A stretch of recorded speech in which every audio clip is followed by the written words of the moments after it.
welcome to our December 9th, 2022 meeting of the Tucson Astrologers Guild.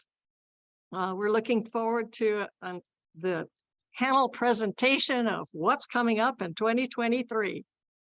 So glad you all could be here with us in person and by Zoom. This is a really exciting point that if this is anything to measure what's coming up, well, it looks good from here. We have three people on our panel tonight. We have our illustrious Susie Cox, a well-known member of the Tucson Astrologers Guild, actually helped it get started. Oh, we won't mention how long ago.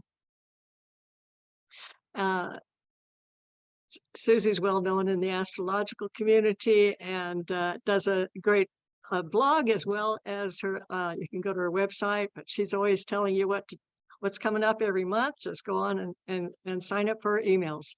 And then after Susie's presentation, we're going to hear from Cayelin Castell, well known also from her celestial timings and from Venus alchemy. She's going to be presenting some out of bounds, out there kind of information for us. And then last, it's me. I'm coming up. We'll see how that goes after I've lost my mind doing this. So anyway, welcome everybody. And I'm going to turn it over now to Susie Cox. Give her a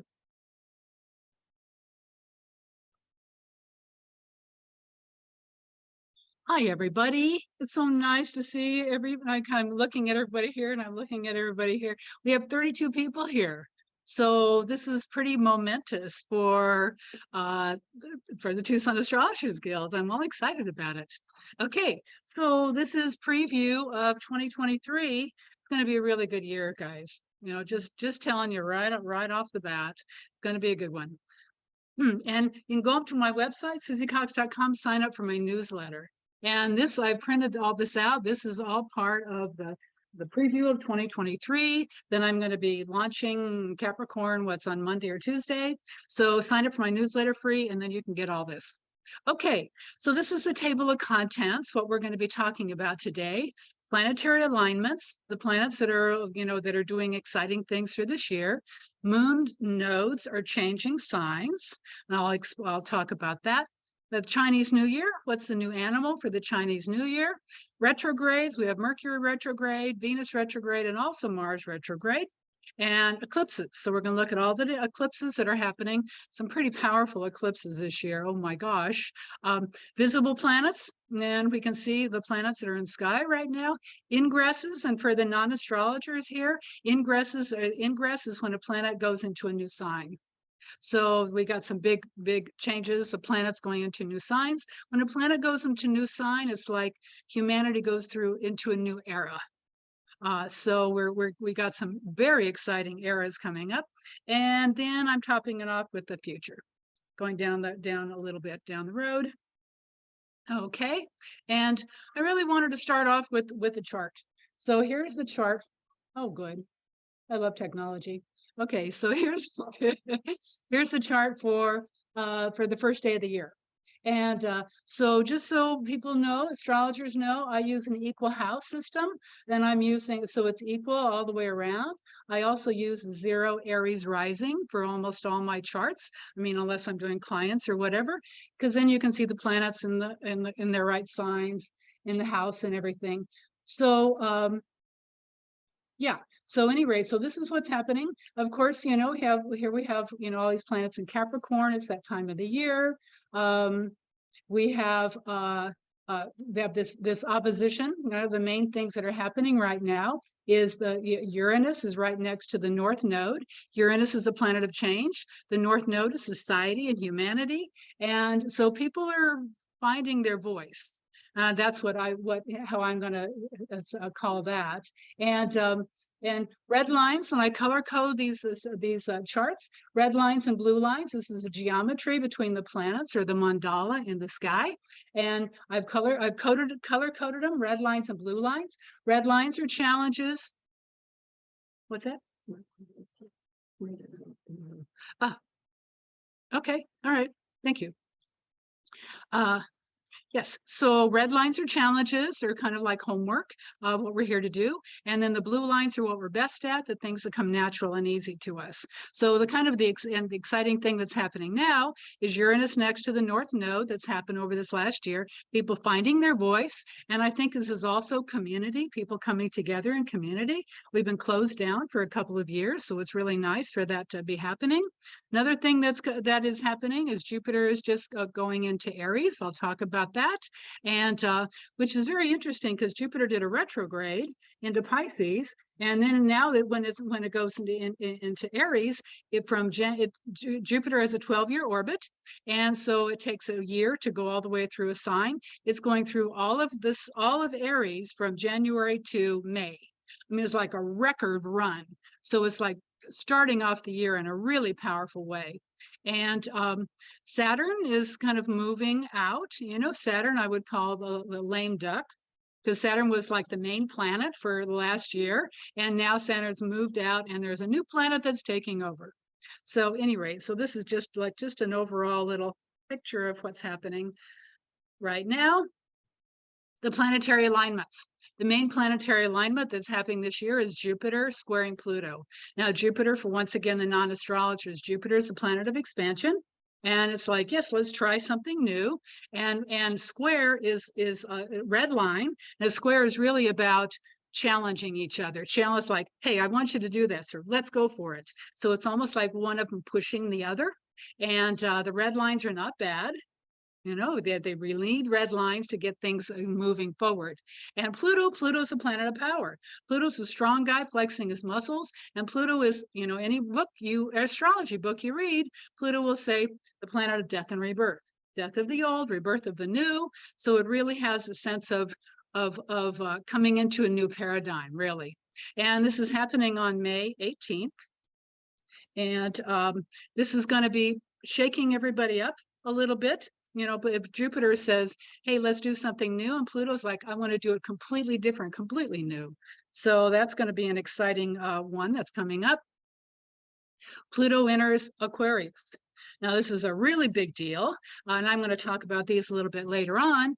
And Pluto has a 248-year orbit. Just so you know, the outer planets, Jupiter is 12 years, Saturn is 30. Jupiter expansion, Saturn getting things done, Uranus 84 years, Uranus is sudden change, Neptune 165 years, and Neptune's spirituality and wisdom, Pluto 248 years. So Pluto is the slowest planet of all, the farthest out, and Pluto is like, I'm not a planetoid, I am a planet. Astrologers know, everybody's clapping for Pluto. Astrologers know that Pluto is very powerful, right? And so we did not kick Pluto out. No Pluto, no problem. So Pluto's entering a new sign, right? Pluto is entering Aquarius. Pluto's been in Capricorn since 2008. And it was very interesting because you know, Pluto, Capricorn rules rules government and rules structure and rules the Supreme Court. And that's pretty much when the Supreme Court kind of became more powerful, right? And I'm not going to go political, but now we're going into Aquarius. And so Capricorn is hierarchy. Capricorn is I'm in charge, I'm telling you what to do, and all you guys are going to do my rules, right? Aquarius is consensus. Aquarius is this is Aquarian. Aquarius is a lot of people coming together and deciding what we want to do that's good for the group, right? So now if Pluto's going into Aquarius, and this is an interesting little path that he's got. Pluto goes in March 2023, retrogrades back out June 2023, comes back again January 2024, retrogrades back out September 2024, comes back again finally, because he's at 0 degrees. So he's kind of going from one sign to, you know, Capricorn into Aquarius. So he's kind of like on that cusp, right? And then finally, November 19th, 2024, Pluto finally goes into Aquarius, and it'll be there until 2044. That's 20 years. We have 20 years of Pluto going into Aquarius. This is huge. This is the biggest. This is why Pluto really demanded a lecture on, just for Pluto. We can't just kind of mention this because this is a paradigm shift. This is the start of the Aquarian age, guys. That's really what's happening. Yeah, yeah. No, it really is, so that Pluto demands a whole lecture just on himself. Yeah. So this is the next 2 years. This is when Pluto is coming in, right? So it's the very end of the old hierarchy.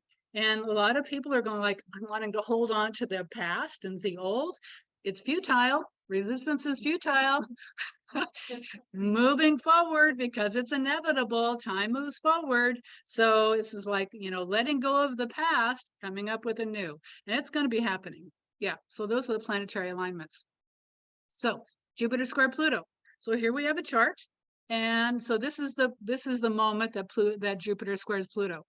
Now, and this is so significant. I mean, I was just kind of shocked when I did all of this, right? Pluto is 0 degrees Aquarius, right? So Pluto is 0 degrees Aquarius. So Pluto is going into a new sign, into a whole new era.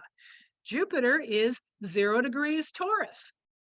So they happen to square each other when they're both at 0 degrees. Are you kidding me? I mean, you can't even make this up. Now, why is 0 degrees so important? So it's almost like when a planet's walking into a new sign, it's like knocks on the door.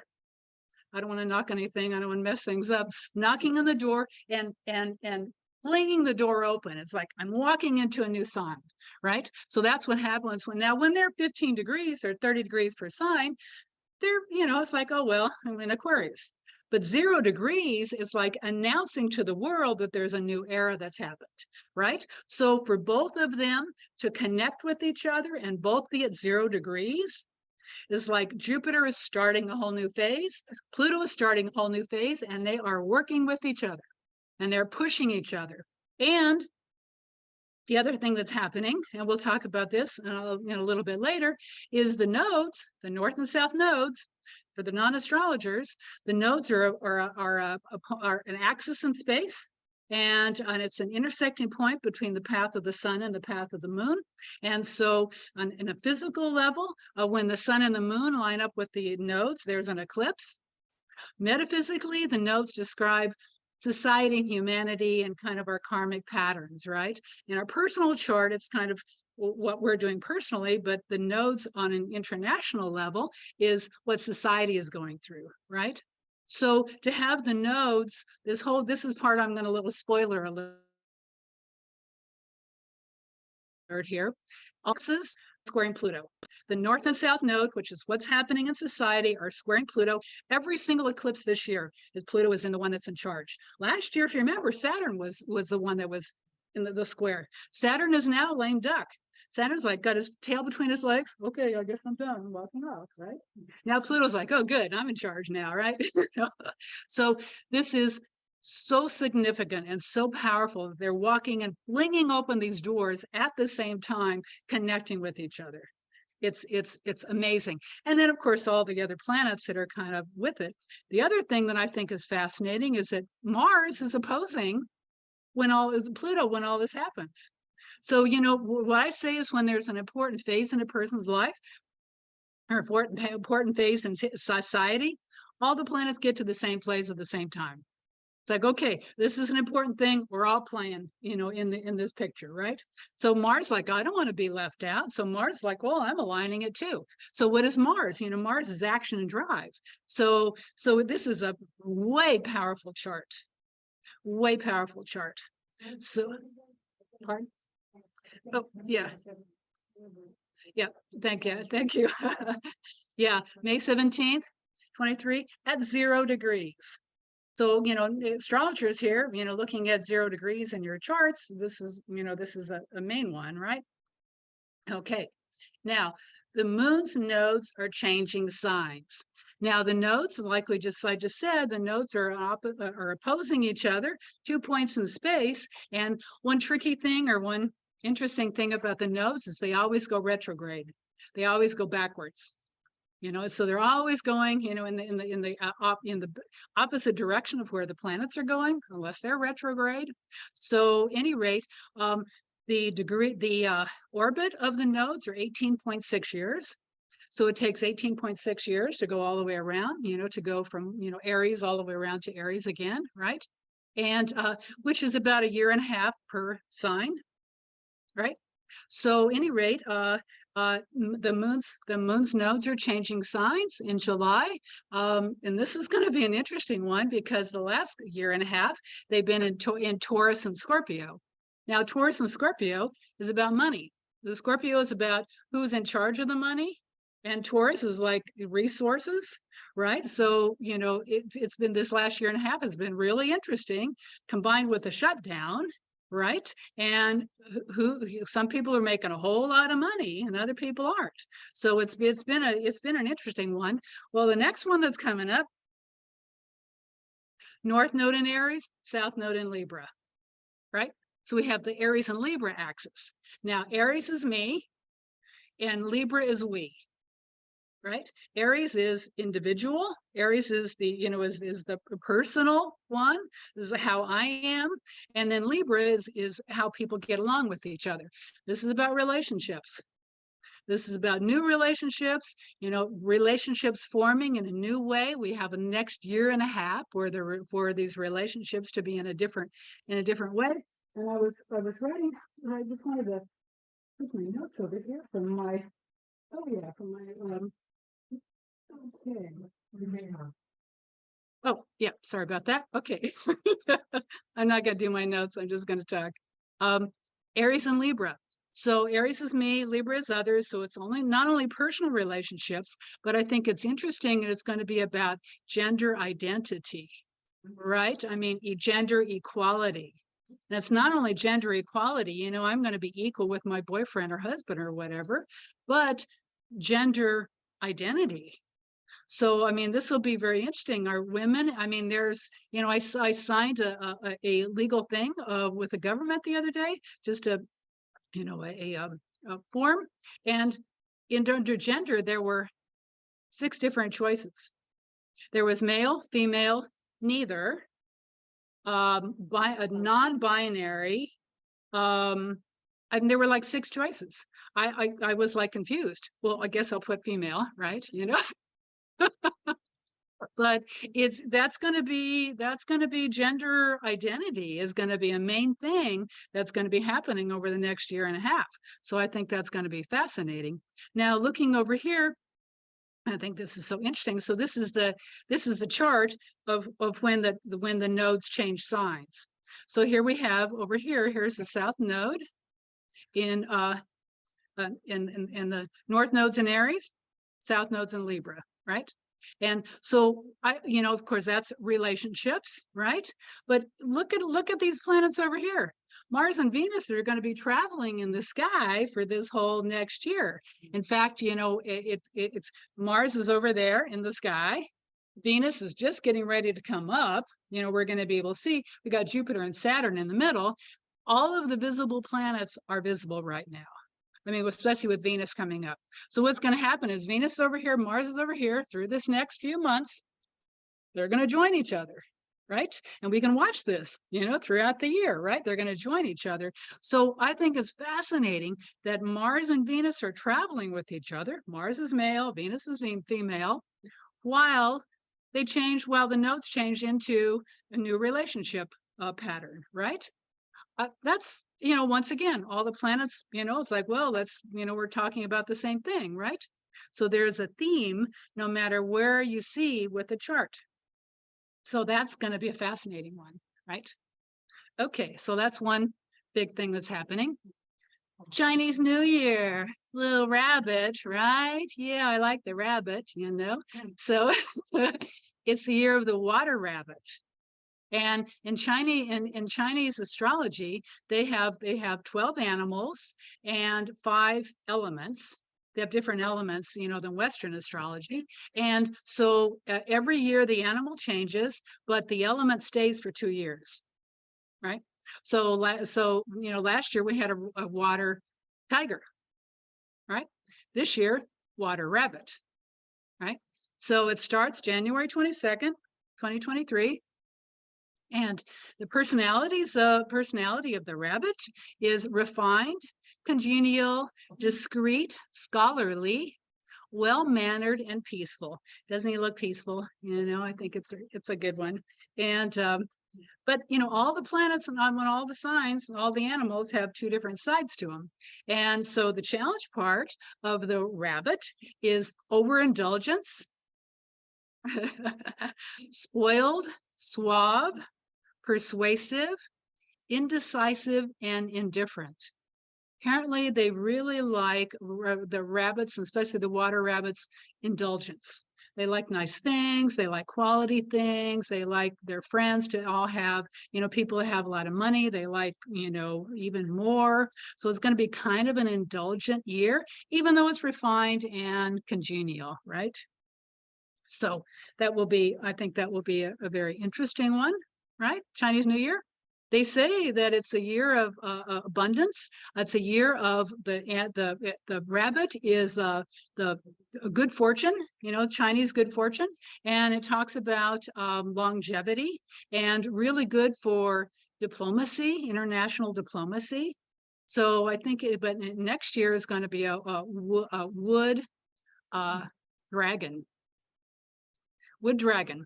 So what they say about the rabbit coming off of the tiger is that the rabbit year is the year that we want to go in the corner, lick our wounds, and be, you know, help ourselves from such a rough last year, right? So, any rate, I think this adds to a sense of community. And I think also with the Mars and Venus, you know, is also about community, you know, which is great. So we have a little rabbit year, like little rabbits, and retrogrades. So Mercury retrograde, Mercury goes retrograde 3 times a year for 3 weeks each time. And these are the retrogrades, and retrogrades aren't bad, guys. They are not. Retrogrades a time to regroup and to refocus and redo things, right? And the perfect time to clean out your house, get rid of things, you know, and retrogrades are wonderful times to be real active, to, you know, regroup things. Okay, so usually it's three retrogrades a year. We happen to have 4 retrogrades, Mercury retrogrades this year, because the first one starts December 29th. So it just like eked in right at the very last. So December 29th to January 18th at 24 degrees Capricorn, it goes back to 8 degrees Capricorn. All right, so starting off the year in Capricorn, what I think of Mercury retrograde is perfect. So it's like planning for the next year, you know, it was like, okay, what am I going to do? Kind of setting up your dates or planning for the year that's coming up. I think that'd be a perfect use for a Capricorn Mercury retrograde right at the beginning of the year. Okay, April 21st through May 14th, it's 15 degrees Taurus. All the retrogrades are in Earth signs this year, which I think is interesting. You know, it's almost like we're, you know, what is Earth? Fire is action, drive, Earth, accomplishing things, getting things done, business, air, like me, communicating and talking, water and emotions, right? So those are the 4 elements. And so April, so this is April and May, Taurus, garden. Perfect time to start a garden. You know, I mean, and it's like to prepare the soil, and that's a perfect Mercury retrograde thing, preparing the soil, putting things in it and deciding what you're going to do, whatever, cleaning out, you know, out the outside. Taurus is the earth. So kind of cleaning up your yard or whatever. So at any rate, perfect for the spring. Then August 24th to September 15th, Virgo. So 21 Virgo back to 4 Virgo, back to 8 degrees Virgo. The perfect time for Virgo retrograde going into the first of the year. So it's like you know, it's like planning for the new season that's coming up, you know, spring or like fall house cleaning, you know, deciding what you want to do. Virgo, of course, is the OCD part of the zodiac, right? You know, a sign. And so getting everything all organized.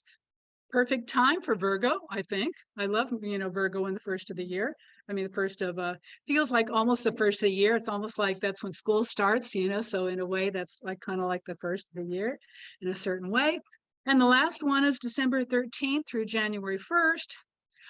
going into 2024, and it ends up in Capricorn, 8 degrees going back into Sagittarius. So the year starts off with a Capricorn Mercury retrograde and ends up with a Capricorn Mercury retrograde. So it feels like an accomplished year, but also with a kind of a feeling of ease. If the rabbit, I'm kind of counting on the rabbit, guys, you know. They will have a little bit of an easier year. And these transits, where the planets are, the planet configurations, are not as rough as they have been in the last few years. 2 years ago, 2020, you know, Capricorn, it was a mess. So the astrology is much, much better now. So I'm really glad to see that. Mercury retrogrades. Okay, Mars retrograde. I did this in order, you know, of when it happens. So we have Mars retrograde, and Mars is in retrograde right now, in retrograde in Gemini, and it went retrograde October 30th, you know, right before Halloween, and it'll go direct on January 12th, 2023. And Mars retrograded at 25 Gemini. My sun is 26 Gemini. Mars turns direct at 8. My Mars is 8 degrees Gemini. So, you know, it's going through basically the whole sign of Gemini, or most of it, right? Now, so Mars is action, Gemini is the mind, Gemini is the communicator and the talker, right? So this actually is a wonderful time for starting new projects, coming up with new ideas, making plans for the year that's going to be coming up, you know, new concepts, new ideas. Of course, Gemini is the office, you know, so organizing your office or your, you know, and I got a brand new computer, so this is all perfect for Mars retrograde in Gemini. And so your office, books, any kind of mental Gemini kind of things, getting caught up with any kind of, you know, communicating with other people, especially people you haven't talked to in a while. That's why it's so cool that I'm seeing everybody here. We haven't seen each other in a couple years at least, you know, so a little bit of a celebration. So Mars is retrograding. Especially since it's triggering off all my Gemini, I'm doing fine. I mean, I don't know. You know, my feeling is if we give power, if we give energy to it, like, oh, Mars is retrograding, then it might not be as easy.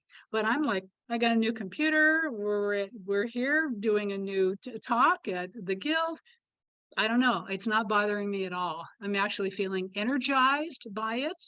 So Mars, you know, Mars is energy. Mars in Gemini is excitable, new idea energy, right? And whether you're a Gemini or not, it doesn't matter. You know, we can all use this. We can all use all of these planets, all of this alignment, no matter what sign we are. Okay, Mars retrogrades approximately every 2 years for 10 weeks. So it doesn't happen every year. Okay, and we have a Venus retrograde too. And that starts in July 23rd through September 4th. And retrogrades in Leo, and it'll turn, you know, it's in Leo the whole time. So Venus retrograde in Leo, drama. It's got to be. I mean, Leo is drama, right? You know, and Venus and Leo, you know, so it's like performing and entertaining and doing something really exciting. But, you know, it's people getting what they want. I was like, this is, you know, Venus is strengthening for women, for sure. And, you know, the feminine in all of us. And I think it's really a sense of, especially with Mars traveling with Venus traveling with Mars. I think women are, you know, it's like the year of the woman, the Iran, you know, and what's happening. That's on the front of the Time magazine or whatever. So it's quite exciting to see what's happening with relationships. You know, here we have the nodes going into Aries Libra, which are relationships, Mars retrograde, Venus retrograde, as they're connecting with each other. That's about relationships. That's about people becoming empowered. Venus retrogrades approximately every 1.5 years for 6 weeks. So for them to both retrograde in the same year is important. Now, I was going to go over to solar fire, but I'm not going to. I'm going to kind of stay with this since it took us a little while to get our techie all set up. So I'm calling this a dance of Venus and Mars. And so this over here this date is over here in June 30th. I kind of just picked some dates where they were the main ones. So here we have Mars and Venus, and I've circled them in yellow. Yellow, my style is conjunction. When planets conjunct, or are they holding hands in the sky, work together like a little team. So here we have Mars and Venus, both in Leo, together. That looks dramatic.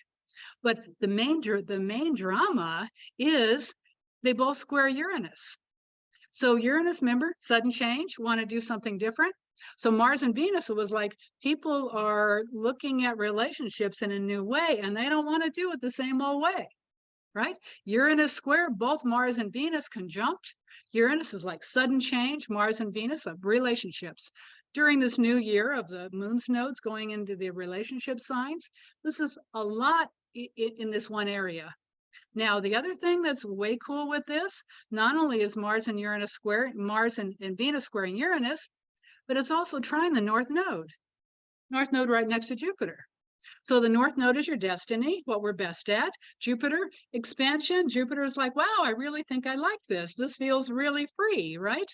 So relationships are having a choice, whether we want to break from the old, from the past, and then lovingly, excitingly go into the future. That's what's happening, right? So that's happening when is that, in June? So then I moved it up. It was like, okay, a little bit after that. And when is this? It's in July, after Mars and Venus have been traveling together. Mars moves forward, Venus separates, Venus retrogrades.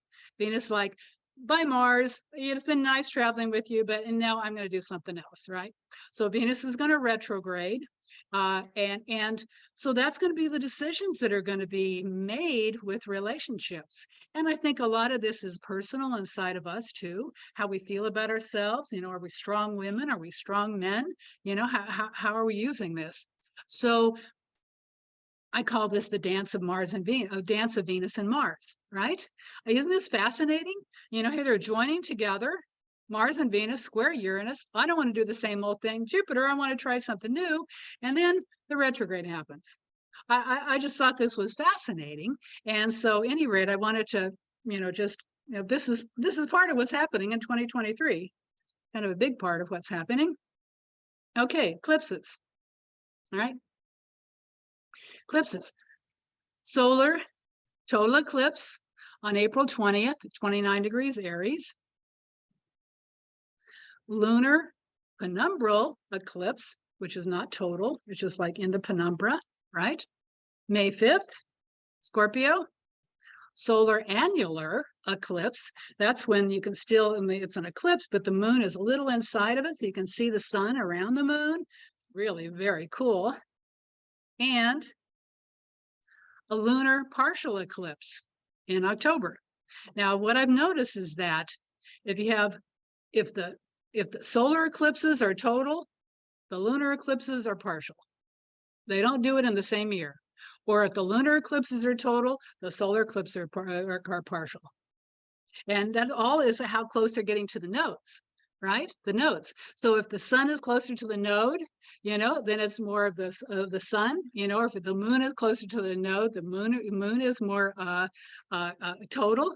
So at any rate, it's just fascinating, just watching that. And so those are the eclipses for the year. And and I wasn't really going to bring up the charts, but they're so incredible. I kind of had to. So this is the first one. Now, what are we looking at here? Pluto. Pluto's the guy, right? Pluto's the one who's in charge this year. So Pluto, sure enough, and all I want to look at is Pluto in the eclipse. So here's the eclipse, and this is a solar eclipse during a new moon. So you see the moon is, right next to the sun. That's a solar eclipse. And squaring. So here's the nodes. So when the nodes connect with the sun and the moon, there's an eclipse. This is a perfect example. They don't have to square Pluto, but Pluto is, 0 degrees. Remember, once again, this is all this zero happening. So Pluto is much stronger because he's in Aquarius at 0 degrees. So that's the first eclipse. Second eclipse, Still, Pluto's still the same thing. Now, this is a full moon eclipse. So you see the moon is opposite the sun. So, but still the nodes are still there. But you see how far the node is away from the moon? Check that out, astrologers. It's really interesting. When the nodes are closer to the sun and the moon, it's more total. So this is but square Pluto. So Pluto is like, we're making change. So what are the nodes? The nodes are society and humanity. Pluto is like, death and rebirth. We're doing everything in a completely new way. And let's go into Aquarius, which is community and people working together. It is by consensus, right? Okay. And then the October one, squaring Pluto. And here we have, here we have a solar, the sun and the moon are right next to each other, new moon. But the main thing that I wanted to show you is they're all square Pluto. Every single one of them. Now you notice this one is in Capricorn. Pluto retrograded in Capricorn. The first two eclipses, Pluto's in Aquarius. The second two eclipses, Pluto's in Capricorn. So what I think is that we're going into a new phase, and then, oh, Capricorn, we got to take care of some old work, right? So the second two eclipses are more, in the Capricorn. It's the last little phase of this hierarchy, right? So this might be people cleaning up things from the past, or maybe people wanting to, realizing that there's a bunch of wild children that are making decisions on their own. And it's like, we need to control them. It's not, once again, it's not going to last. But, and then the last one is a lunar eclipse, full moon. Sure enough, square Pluto. So every single eclipse squares Pluto. So this year is going to be a turning point year for people in relationships, but also for people speaking their mind, and community, I think, is crucial. And after we've been shut down for the last, over 2 years, this is a perfect example where this is one of the first time we've been here in a couple of years. And people got here at 6 o'clock, 6:30 with lots of food. I mean, it wasn't not like, oh, well, I guess I should go to a meeting. I mean, everybody was here and ready and on time, and we have a record turnout almost. So it really shows the need, I think, for community. And there's different communities that I can see. I got astrology community. I've got some other communities that are here. Got some friends that have come here. Okay, visible planets. We're so lucky in Tucson because we've got a nice sky, especially if you can get out a little bit out away from the lights, you can really see this. And we've got some beautiful planetary lineups. Venus is in the western evening sky, and it's just going to be rising pretty soon. So we'll be able to see Venus. And then Mars, is here. And remember, Mars is going to be joining Venus. They're going to be doing like this through the year. It's going to be really fun to see. And like each night, he was like, oh my God, it's getting closer and closer. And it's like, oh, gee, they're kissing each other, right? Mars and Venus. Okay. And then Jupiter, we'll be able to see Jupiter. Jupiter's high in the sky right now. And we can also see Saturn. Saturn's there too.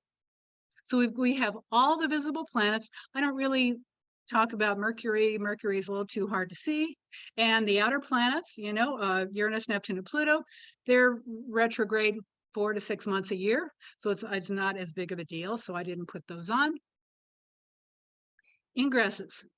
Going into when a planet goes into a new sign. Jupiter enters Taurus in May 17th, after this race from January through May, going all the way through Aries. I mean, it's like starting off the year with a bang. Absolutely. Jupiter in Aries is like bravery, confidence, moving forward, invincibility. It's the warrior that is successful. It's going to be an incredible time. New projects kicking off right after the first of the year are going to be so successsul. Saturn enters Pisces. Now Saturn has been in Aquarius, for this last Saturn's 29-year orbit. So it's 2.5 years per sign.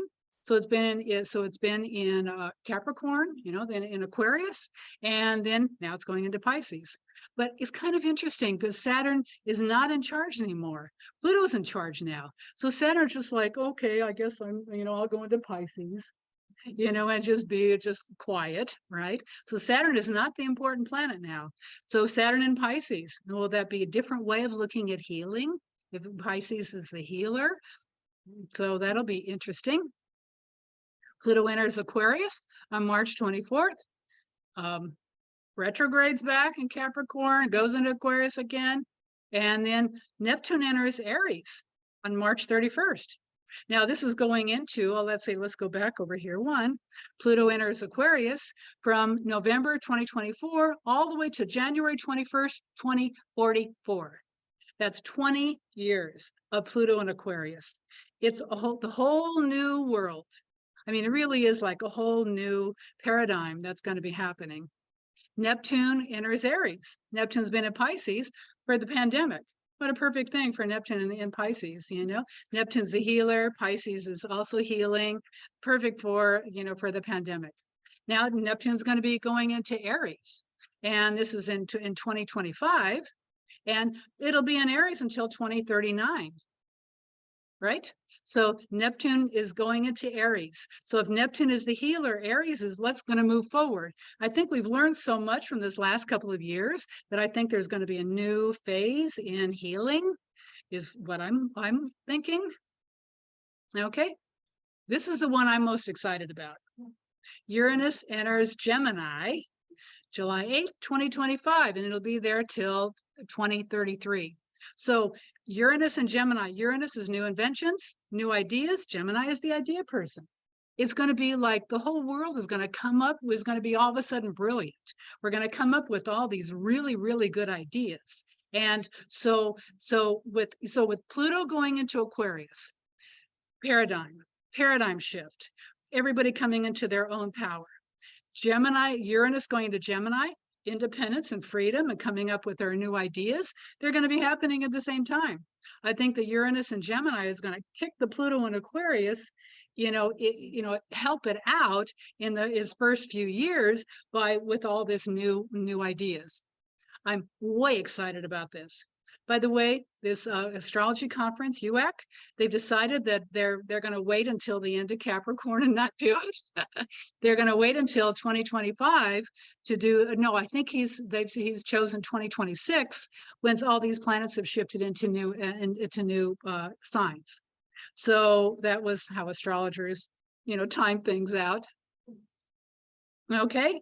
Yes. Yes, I just want to mention one thing. Yeah. Jane had mentioned that May 5th, when the eclipse is happening, is when the coronation is happening.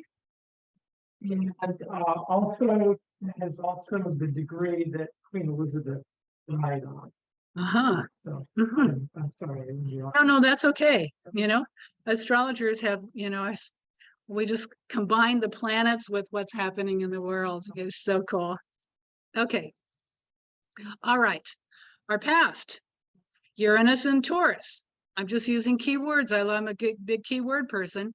Unstable Earth, right? That's what we're coming out of. We had a lot of hurricanes and kind of just strangeness. Neptune and Pisces, the pandemic.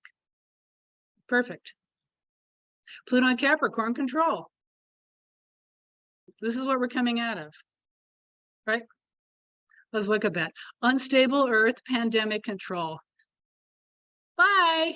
It'll be good to say goodbye to those guys, right? Our future. Uranus and Gemini, new mental paradigm, new ideas, new concepts. Education is going to be different. Computers are going to be different. I really think that we're going to be able to, go like this and do a touch screen kind of in the middle of the air. That kind of a thing. Yep.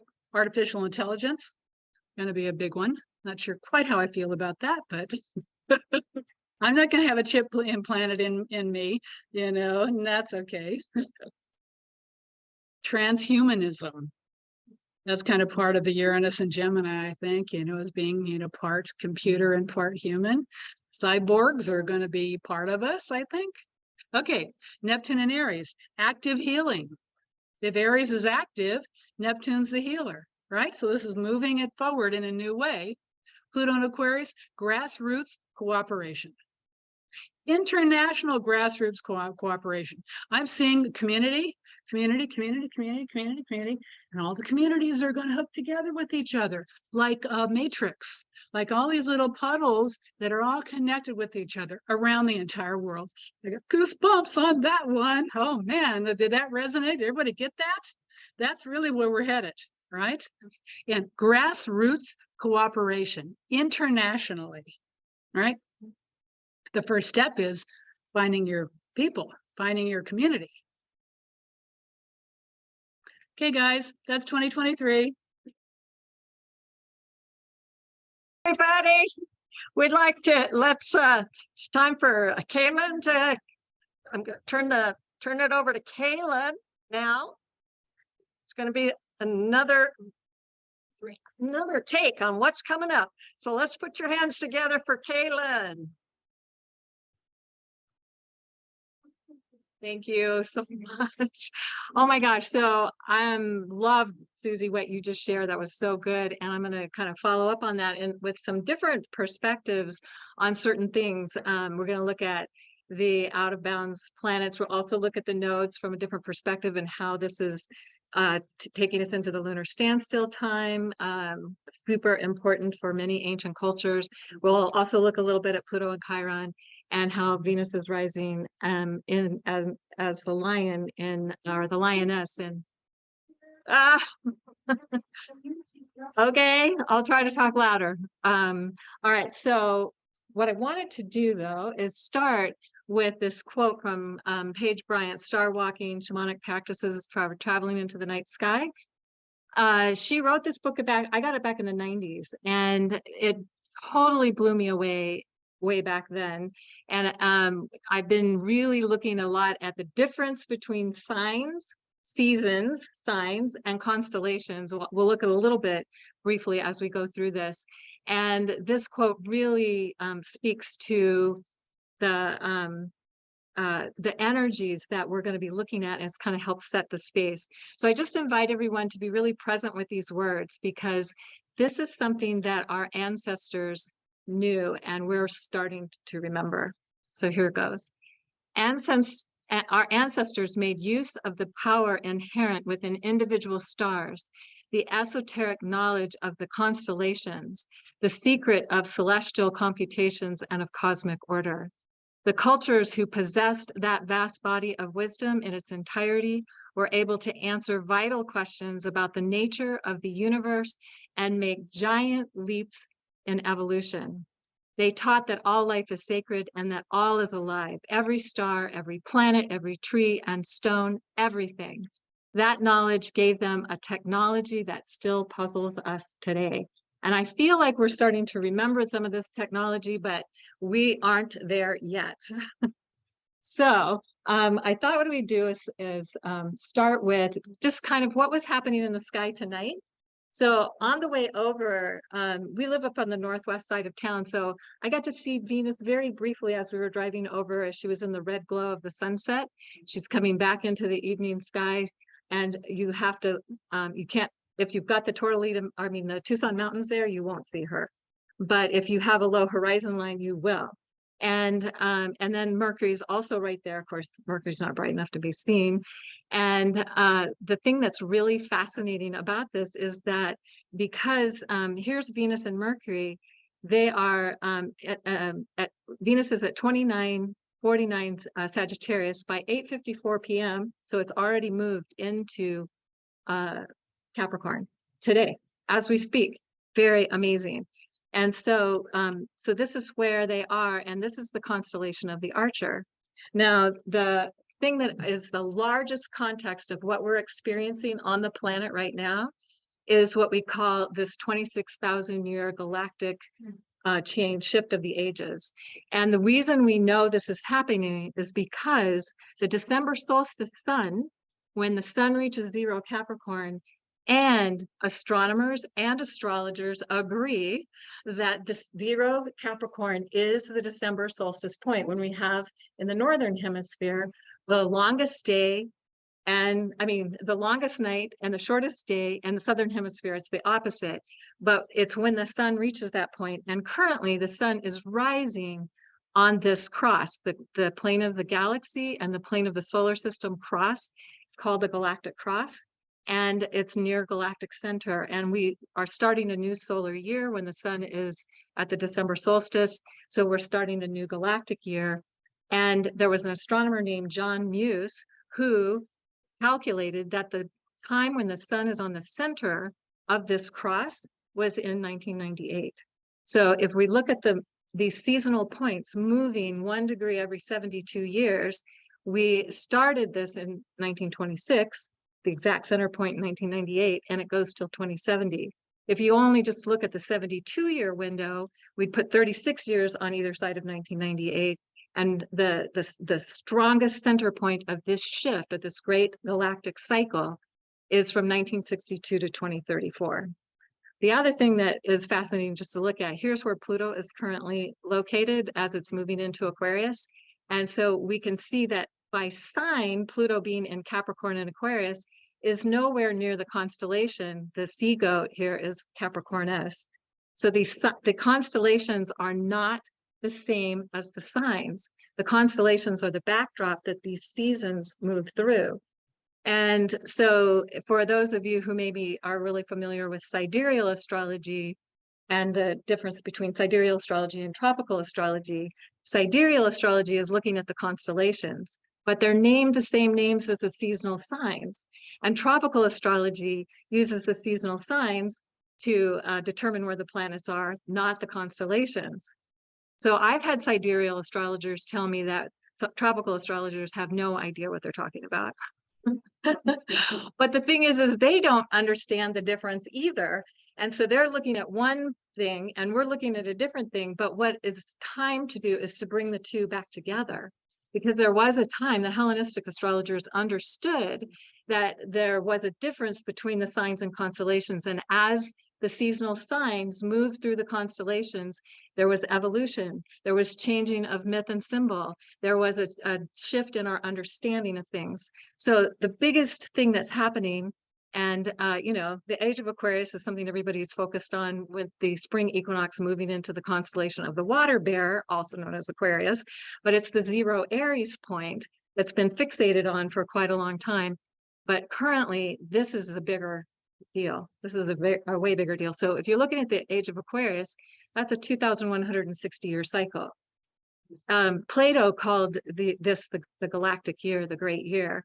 And so this sun being on the galactic cross at this time is the largest context and the biggest thing that's happening in our sky, and kind of gives us a sense of where everything is at this time. So just to kind of, I'm passionate about this, you can probably tell.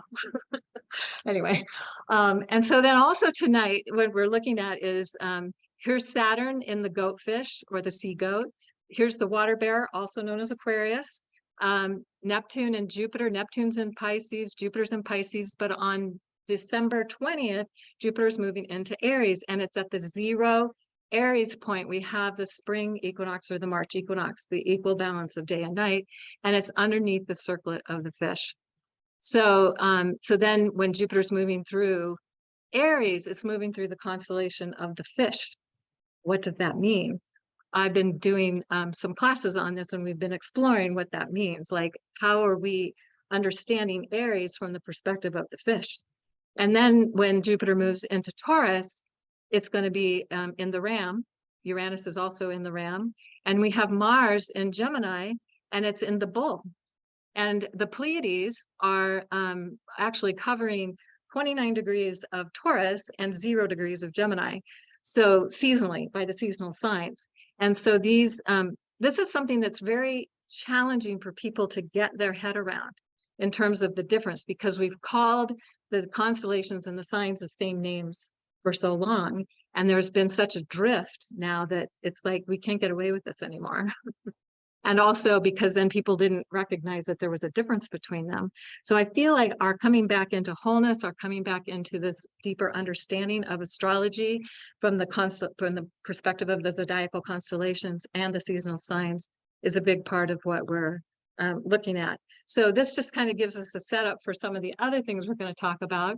And the first thing I thought might be a good place to start is how today, December 9th, the moon in Cancer is around 27 degrees north latitude. So here's the, so it's out of balance. It's outside the boundaries of where the sun can go. So the sun can rise due east or due west at the equinoxes, rise and set due east or due west at the equinoxes. And then at the solstices, it can go as far north as 23.29 degrees or as far south as 23.29 degrees. So this kind of sets up our reality. This is the seasonal perspective that we see with the sun and how far it can go. But the planets can go outside of those boundaries. And when the planets go outside of those boundaries, it's going outside of our ordinary reality. And it's giving us an opportunity to see things in a different way, to see things beyond our established current cultural reality. So it's considered, when planets are out of bounds, to be a wild card factor. And that it disrupts what we think we know is real to expand possibilities in unusual ways.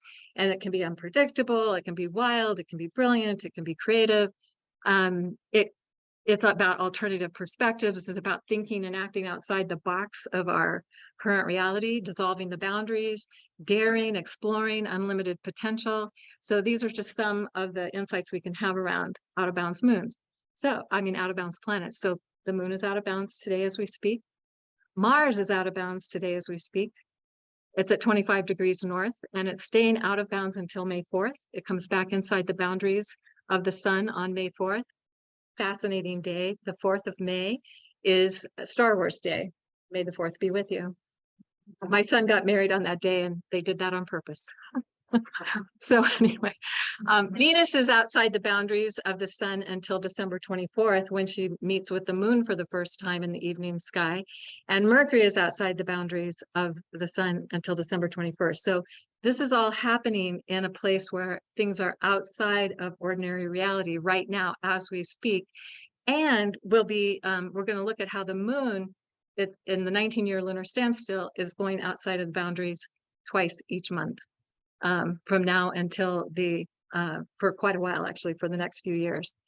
So if we think about the sun and the moon being transmitters of light and amplifying the light codes from the area of the sky they occupy, then new moons and full moons will amplify the transmissions we're receiving, and especially during a perihelion and a perigee. And of course, the perigee is when the moon is closest to the earth, and a perihelion is when the earth is closest to the sun. And so on January 6th, we're going to have a full moon in Cancer. It's going to be a full moon with the star Sirius, one of the magical Bohemian stars of the ancient alchemists. And that so that's already a pretty cool full moon to have. It's near the perihelion because the Earth is going to be closest to the sun on January 4th. So it's just 2 days after the exact perihelion. And it's going to be out of bounds by almost 27 degrees at that particular full moon. So that's gonna, so we've been having these just wild energies. This last full moon was out of bounds. It was occulting Mars. We had the eclipse in November. We've had this amazing full moon that just happened. And then in January, we're going to have another amazing full moon that will also be outside the boundaries of ordinary reality. And then on July 3rd, there will be another full moon when the sun is with Sirius. And the full moon will be with the stars Nunki and Vega. Nunki is the vein of the arrow. So on the archer, when the archer's pulling the arrow back, it's pointed right at galactic center. So you release the arrow right into galactic center.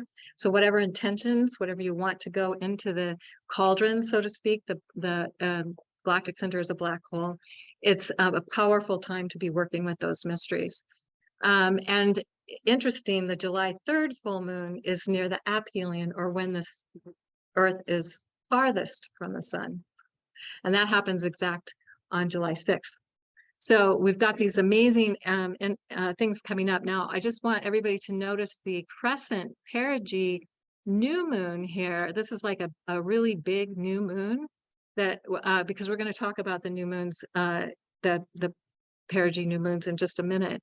But the perigee full moon is also bigger the reason that they call them supermoons, and the reason they do that is because it affects the tides. The high tides are higher than usual. It affects the tectonic plates of the earth. There are more earthquakes and volcanoes and things that go off around a perigee moon that happen when we have a full moon or a new moon with a perigee moon. So it's an important, it definitely affects the earth in a big way. So we have already had one perigee new moon on November 23rd. And then there'll be another one on December 23rd, right as we just passed the solstice point, and it's going to be out of bounds. So it's closest to the earth, it's outside the boundaries. It's going to be an amazing new moon energy to tune into.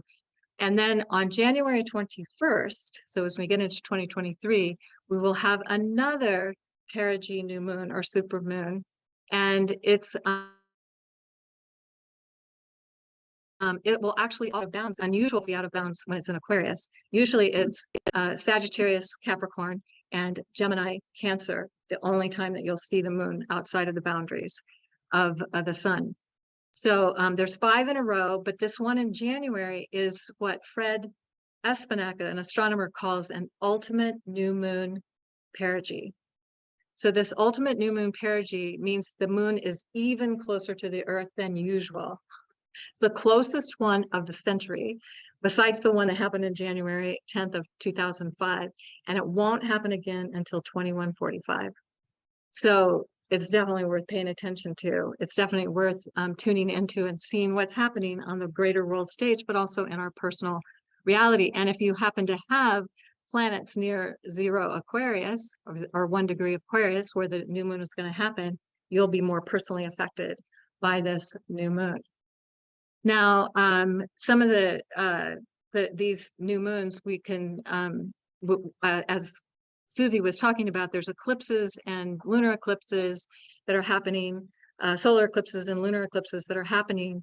But it's the thing that was fascinating me was how we're looking at if it's a new moon, a full moon, you're going to see the moon look much bigger than when it's at apogee or furthest away from the earth, and that full moon impact on us, and so we can see on January 21st the new moon. We can't see the new moon, but we'll see that big crescent moon in the evening sky, and then we'll see the perigee full moon in Gemini on June 6th and on July 4th, and again on August 30th, and that'll be the second closest one of the year, the one in January being the closest.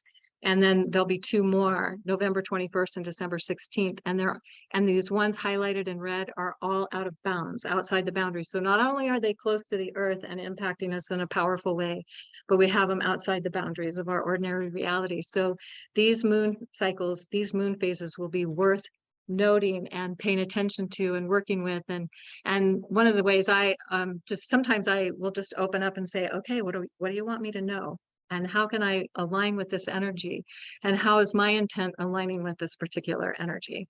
And if you can go out and be with the moon and see the moon and just sit with the moon may have information and insights for you. So we're going to come back to the moon and the lunar standstill in a moment. But something else that I thought was fun to look at is that how, starting on January 22nd, when Uranus goes direct, we're going to start a time period that lasts for about 91 days until Mercury goes retrograde on April 23rd, that all the planets are moving forward. And this is like full speed ahead. There's no slowing down, like Susie was sharing, how retrogrades are a time when we can regroup, we can take action to regroup and to reconsider and refine what we're doing, that kind of thing. This is like just moving forward and moving fast can tend to be the way that it works. So it can be good if you have a good plan and there's nothing in the way of you, nothing slowing you down. But on the other hand, you may move too fast and you might ignore signs and messages, and you may make reckless choices with unintended results. So it's just a fascinating time. And I did some research on this and found that since the United States became a country, any president who is inaugurated with all the planets moving forward never served another term in office. Sometimes they died in office. Sometimes they were already serving a second term, so they couldn't run again. And sometimes they just didn't get reelected. And we saw that happen in 2016. Actually, in 2017, when Trump was inaugurated, all the planets were direct. When Biden was, and he didn't get elected. Well, he thinks he did, but whatever. Anyway, he's still fighting that. But then in 2021, when Biden was inaugurated, it was all planets moving forward. So it'll be interesting to see if this pattern continues to hold. Kind of feels like he probably won't run or won't get reelected for whatever reason. I don't know what that's about, but it'll be interesting to see. Now, 91 days is a long time. Sometimes it's only for a few days for all the planets to be moving forward. Sometimes it'll be split up, like Mercury will come in retrograde for 21 days in between. So you'll get like 10 days here and 20 days there, or you might get 30 days here and another 30 days there before all the planets, but with the retrograde in the middle of it. This one's 91 days straight. In 2022, it was 85 days. In 2024, it's going to be 96 days. And in 2025, it's only 28 days. And then there's some years it doesn't happen at all. So just something to be aware of, and an energy that we can tune into and see how we work with. Okay, so now I loved what you were saying, Susie, about the North Node and Uranus, and they came together at the end of July of this year, and with Mars. And as I was tuning into it, I was feeling like this was a new Earth destiny that's being put into place, because the North Node and Uranus were together, have been together since April of 2022, and they will be within 10 degrees until March 8th of 2023. And that the disruption, the revolutionary energy, the things that are here to create change, because Uranus is the change agent, is the disruption needs to happen. So we can see, you know, the seed has to split open so that what's new going to grow out of it. The disruption can lead to beauty. And if we look at the Taurus mysteries, they are the most about how do we live in the garden of earthly delight?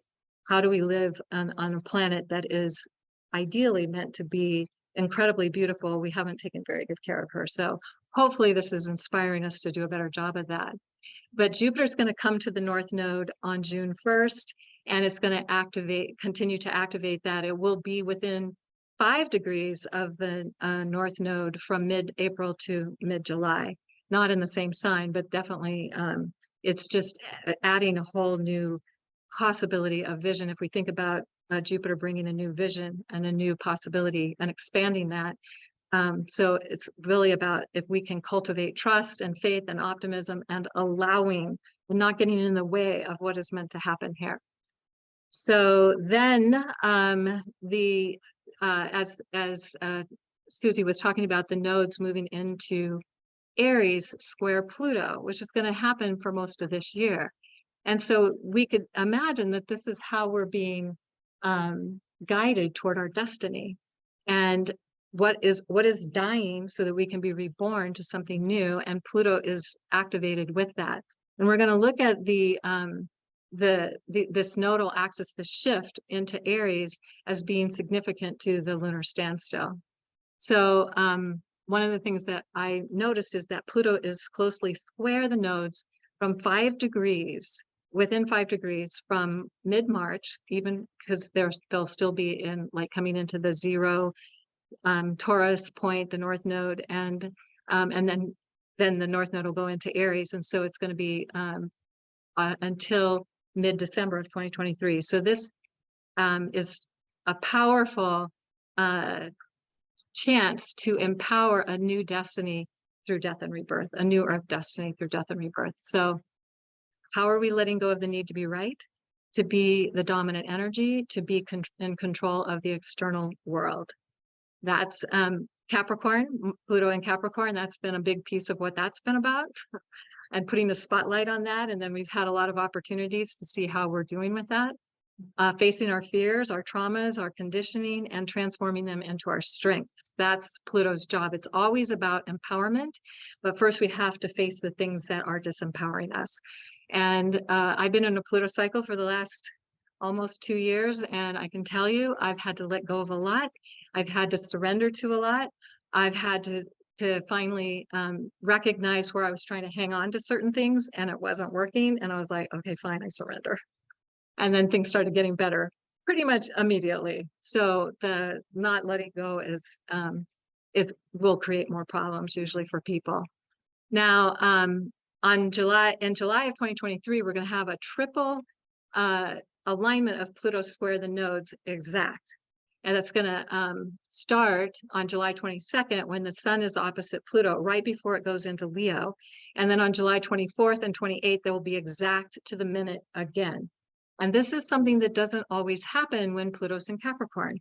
And the reason is because the nodes are only going to be in certain signs every 18 and a half years. And so it has to happen. Pluto's in Capricorn for 16 years. It has to happen that the nodes will come into the Libra, to the Aries Libra axis. The last time I could find was Libra Aries instead of Aries Libra, and that was in 1772. So this is not something that happens all that often. It's another chance for us to look at what's the shadow part of it. The other thing I found fascinating is that if we look at Pluto here on July 22nd, when actually Chiron is going retrograde within, it's going to go retrograde within 11 minutes of the U.S. Chiron. So we're starting the Chiron return, and Pluto. We're not finished with the Pluto return because Pluto's coming back to be within 20 minutes of the natal Pluto. It's not going to be exact, but it'll come back within 20 minutes in October 10th, when it stations direct. So the US is still going through this process, and Jupiter, when it's in Aries, is going to cross the IC. It's going to cross Chiron, of course. It's going to square all the Cancer planets, all the Libra, and Pluto on the US chart. So we're not done with the initiations that are happening for the US as well. So the last pass of Pluto to the US chart is December 27th, 2022. And then on August 12th of 2023, the nodes are going to square the US Pluto. And so there's that whole thing going on in addition to the whole Chiron process that's happening. So if we look at Pluto, let me just go back. If we look at Pluto, it has to do with how are we allowing something to die that needs to die. It's ready to die. We've got to let it die and not try to keep it alive at all costs, that kind of thing. How are we as a culture, as a country, and as a planet letting things go, letting things die that need to die? And a lot of that is how we have treated the planet, how we've treated each other, and how there's been this dominator culture in, people trying to be in charge and control everything. And it's probably not working. And we can see that happening in even what seems to be happening in the politics. It's not working.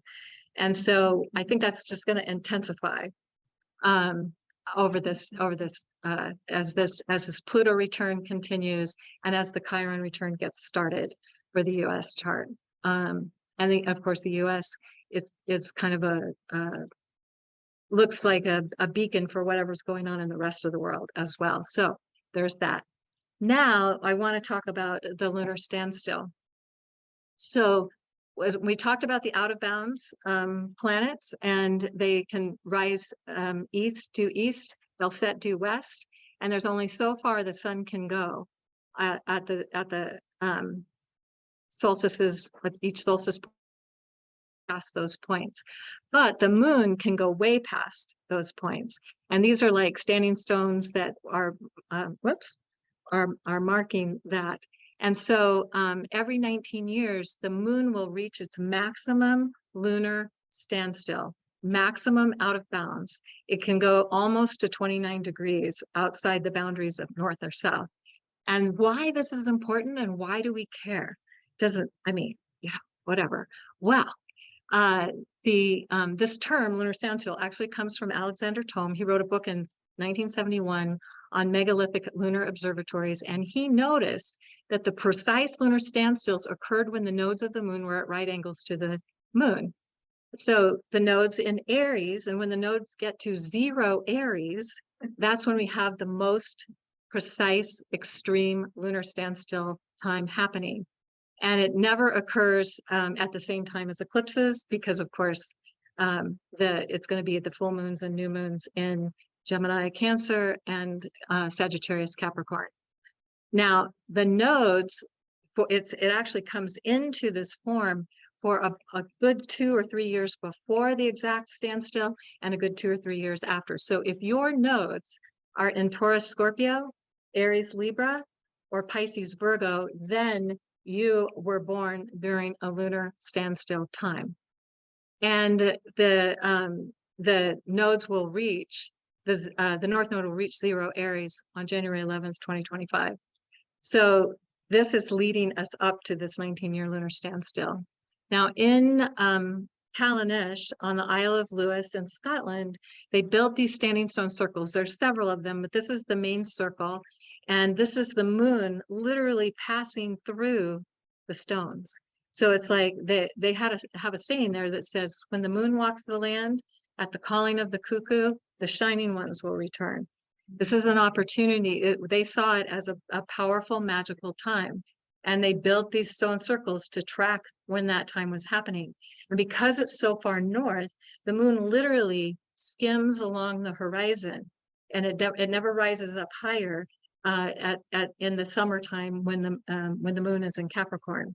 And so because of that, it literally can look like it's going right through the stone circle. And here's the moon. This is the moon behind the stones at the 19-year lunar standstill. And then this is like, okay, not the lunar standstill, but the moon over the stones. This is the sun coming up over, and they were tracking seasonal cycles as well, the solar cycles as well at this site. And these stones are massive. To create these sites and to have them so precise was a massive undertaking. So it was super important, and it said something to them as a culture. So we can take from that, hey, this is an important time for us to be paying attention to. Now we have in the United States Chimney Rock, and for a long time, our archaeoastronomers couldn't figure out why they were building kivas every 19 years at Chimney Rock. And finally, there was a astronomer, Kim Malville, and archaeoastronomer, and he figured it out. It had to do with the moon, because they thought that the moon would rise, or the sun would rise between the chimneys at a solstice point. Doesn't. It's not far enough out. But because of the extreme movement of the moon can rise between the chimneys. And of course, the last time this happened most exact was in 2006, and it's going to happen most exact again in 2025. But it's already started to happen, and so they called it. I think Alexander Thom called it the major lunar standstill when it was in the most extreme outer bounds. We like to call it the outer lunar standstill because it kind of explains it a little better as the fact that it's outside the boundaries of the sun, and the inner lunar standstill is inside the boundaries of the sun, and they call that the minor lunar standstill. So here's, again, this is some of the ancient site that's at Chimney Rock, the moon again rising between the chimneys. And I think I would love to go and check this out sometime, but I think you have to get into a lottery to be able to see it. And it's not that far away from here. So something worth knowing and maybe checking out at some point. And here's people lined up waiting for the moon to come up between the chimneys to have this really remarkable and spectacular experience. So also it looks like that the Serpent Mound in Ohio, they were tracking the seasonal cycles of the sun and the moon, but also the out of bounds moon going out past where the sun can rise along the serpent's body. Just to kind of get a sense, like, this is a big deal. This is something that's really important. There's stone circles that have been built to track this as well. as we talked about in Scotland, they were doing that, and there's other places. And so if we look at here's where the sun can rise, but the moon can rise outside of where the sun can rise. And it's like, there's no stone here for this necessarily, but there's a place in Faywood Hot Springs, New Mexico, where there was a standing stone circle built in the mid 90s. And some of the stakes were set, the stones are all set for the seasonal cycle, but the lunar, the out of bounds moon, has not been, there's not a stone set, but there's a stake that's set. And I got to be there when the out of bounds moon was rising back in 2005, I think it was. I think it was rising out of bounds, and we got to see it. It was pretty cool. Now, this is the Tucson Sun Circle. So if you haven't been to it, it's on River Road, and it's tracking the solar and lunar, well, it's tracking the solar cycles of the seasons of the sun. And so the middle stone, this is where the equinox sun rises and sets, and you can see the windows of light that come up, and then this is like the June solstice, and I think this is the December solstice, and it's a circle. And so as the sun's rising, it'll create these windows on the opposite side, and then the windows will come down and cross the floor of the circle. And then so it's a spectacular place to go. I highly recommend it. I've spent a lot of time there. I'm happy that I live really close to it again. Because I used to have to drive like a half hour across time to get there, and I didn't go as often. So, but you can also see the lunar standstill. When the full moon rises, it will show up through the windows of light and on the other side, and you can see these little passageways for the sun. Are the moon will be outside those boundaries when it's in the lunar standstill. And I got to see that back in 2005 as well. And I was like, well, this is so cool. 2006. Okay. Now, this is another site in Nevada called Fish Lake Valley. And there's a petroglyph site where they were tracking solar cycles with the petroglyphs that would be lit at certain times when the sun was rising or setting. They were also tracking the lunar standstill. And so here you see the moon rising, and it rises up this mountain. So here you see it's like rising up the mountain, and it gets to the top, and then it just sits right there for a moment before it goes on up into the sky. Only happens every 19 years at the lunar standstill. And it's for a time period, because it's at least 3 or 4 years. Maybe 2 or 3 years before and 2 or 3 years after the exact lunar standstill. But the most precise time is as you get closer to the, and it has to be, and really to have it be this spectacular full moon is ideal. But you can, if you could see it with the crescent moon, although the crescent moon is going to be on the other side of the sky, so never mind. Not true. They were tracking it at Chaco Canyon. So here's the dagger of light at the summer solstice that goes through the spiral, the petroglyph spiral. And these are the stones that are set so that they could see what the season was. And then so at the summer solstice, it would pierce the center of the cycle. At the equinoxes, it would be on the side. And then at the winter solstice, it's on either side of the stone circle. And then the inner standstill or the minor standstill of the moon would light this petroglyph a certain way when the moon rises, and then it would, on the outer standstill, it doesn't even completely come into the circle. So they were tracking it as well. And then this is just another opportunity to see that. So then, so if you, the other thing about this is it's fascinating in terms of a personal sense, is it doesn't matter, we, as a culture, we can connect to the lunar standstill and work with this energy. It was so important to the ancient people, and it had information for them. But every 19 years, the moon comes back to where it was near the birthday or near a certain date. So if you happen to be turning 19, 38, 57, 76, or 95, near your birthday, you're going to have the sun and the moon in the same phase it was in with the time you were born, within a day or so. So that's something that happens for us personally, and it can be a powerful time of a realignment with our intention of why we're here and what we're doing here. There's the nodal reversal when we have the inner standstill of the moon, and that happens for people at age 28, 27, 46, 65, and 94, meaning that the sun and the moon also come back, not quite as close, but on those birthdays, it's usually within a couple of days that happens on that birthday too. So the 19-year lunar standstill is near maximum for about 3 years. The North Node reaches the 0 Libra point on November 11th of 2015. So that was the inner standstill, the last inner standstill we had, and that'll happen again in 2034. And then this year we have the nodes entering Aries on July 17th. They will reach the 0 point in January of 2025. And that will be that year marks the center point of this lunar standstill.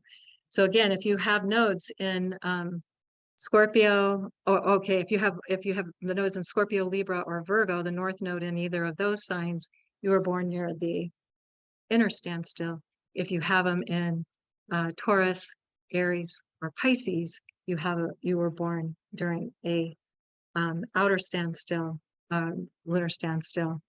And but the moon will only be out of bounds if it was in Gemini, Cancer, or Sagittarius, Capricorn. So at the inner standstill, the moon never goes further than 18.5 degrees north or south. At the outer standstill, it goes out as far as 28, almost 29 degrees. So again, this is something that was so important to ancient cultures, and we can imagine that this is an opportunity for us. And I think that one of the things I think happened in Cayelin was people came together in community and celebrated every 19 years at these standing stone circles. They had these big gatherings, kind of like you were talking about, Susie, about this community time. So here we are in this time when it's about coming together in community to celebrate this amazing magical time with the moon. So the last thing I want to say is that talk about is just Venus. This is Venus rising on into the morning sky on August 19th, 2023, just ahead of the sun. And Venus is so bright. When any planet is retrograde, this is something people don't always recognize. When any planet is retrograde, it's closest to the Earth, it's brightest, and it's most spectacular to see when it's not with the sun. Venus and Mercury both do a quick pass with the sun when they're retrograde. It always starts in the evening sky. They make a quick pass to the sun, between the sun and the Earth, and then rise in the morning sky. And Venus is so bright when she rises in the morning sky, you cannot miss her. When she rises in the evening sky, she's so far away, hard to see. Sometimes we would say technically she's in the evening sky, but unless you can really see her in the glow of the sunset and you have a low horizon line, you won't see her for as much as 2 or 3 weeks after she rises. So this is what's happening in August, and it starts a new Venus cycle in Leo. And this is really the 19-month journey of Venus, as she is the queen, the empress, the healer. And one of the things I do and have been leading people through is a ceremonial journey with the Venus cycle over the last 8 years. And one of the things that happened in this last time that Venus was with the sun, just has been with the sun, is that Sekhmet came to me and she said, "I'm Venus with the sun. I wear the sun on my head."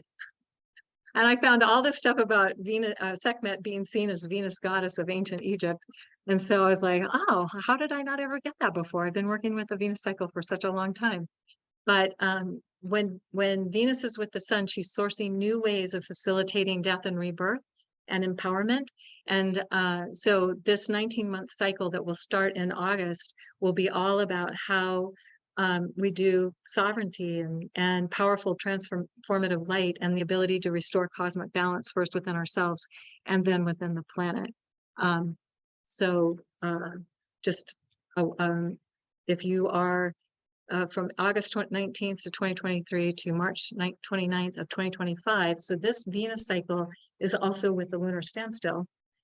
If you are turning a multiple of 8 during this time, 8, 16, 24, 32, 40, 48, 56, 64, 72, 80, 88, 96, and 104, you are in a Venus return. And the Venus, and working with the Venus return, ancient cultures like the Sumerians and the Babylonians, they literally created stories and did ceremony to enact the Venus cycle as a culture to honor Venus as in her journey through the sky, as her process of going through death and rebirth. So it's a powerful cycle. This Leo cycle is powerful. If you were born in any of these dates, then this is the meta goddess that was on the world stage at the time that you were born. So I think, yeah, I'm done. That's it. Thank you.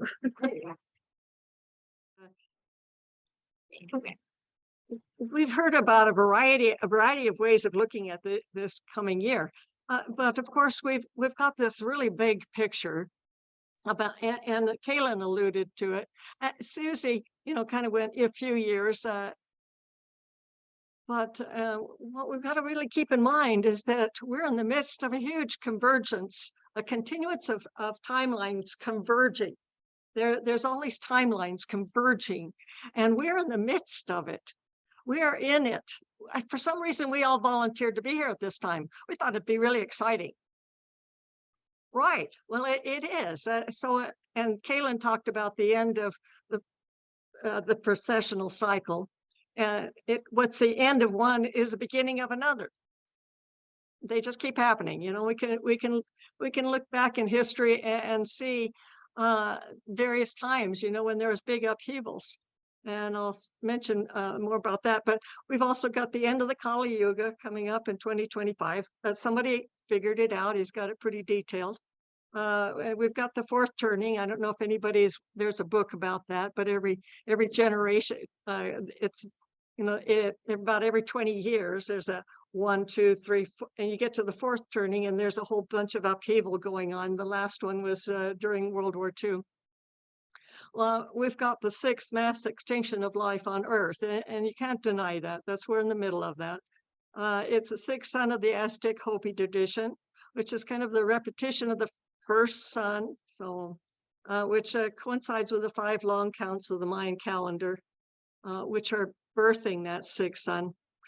We just had that Jupiter-Saturn cycle moving into air, and some viewed it as a great mutation. You could call it a divine mutation.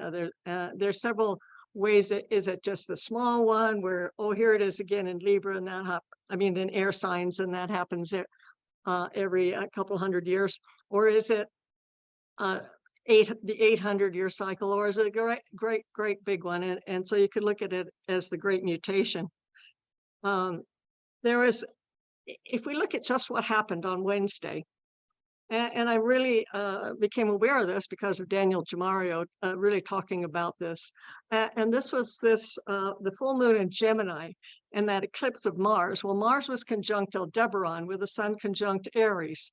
And this was called the Festival of the Red Swords, according to the Chief Festivals of the Druids, a book by that name by John Hugh Roberts.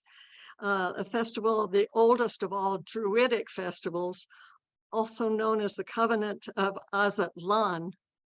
And it commemorates the ways in which many diverse races and cultures set aside their differences and work together to survive the great disasters that befell global humanity after the fall of Atlantis at the end of the Younger Dryas about 12,000 years ago.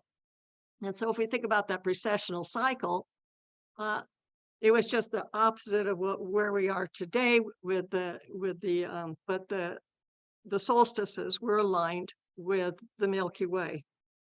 And this covenant was kept alive most recently when Celtic Druids linked with early pre-Roman Christians to create the remarkable synthesis of Celtic Christianity. And they really had this festival was where they celebrated hugging one another, chest to chest and toe to toe, knee to knee.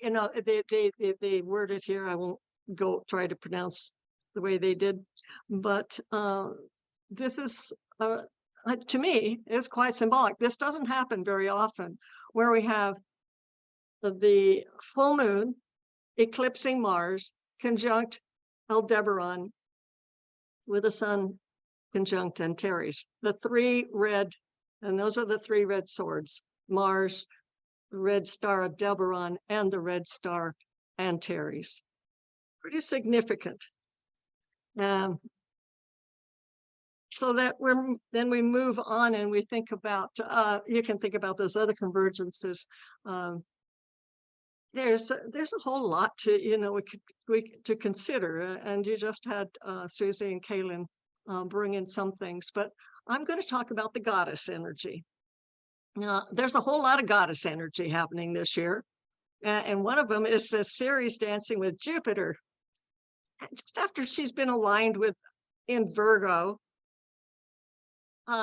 touching off that Mars-Neptune square. Well, who's been talking about that Ceres, that goddess? And she's really associated a lot with Virgo, because if you think about Ceres, Demeter, she's about the goddess of the grain, of the harvest.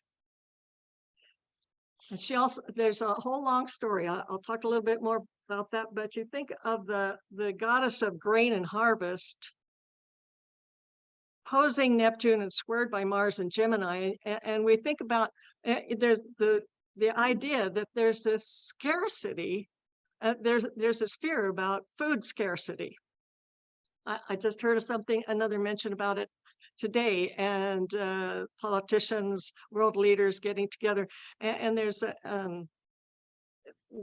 about, and we think about Africa, and I'm going to show you some maps coming up. Where we're concerned about the grain that should have been coming from Ukraine and feeding the population of Africa. But the series touching off this square from Mars to Neptune, and it's on the US chart too. And there's a lot of going on with our agriculture, the destruction of our soils and so forth. And so I think it's important that we think about that what Ceres is trying to point out to us. I like Ceres. I have a personal affection for Ceres.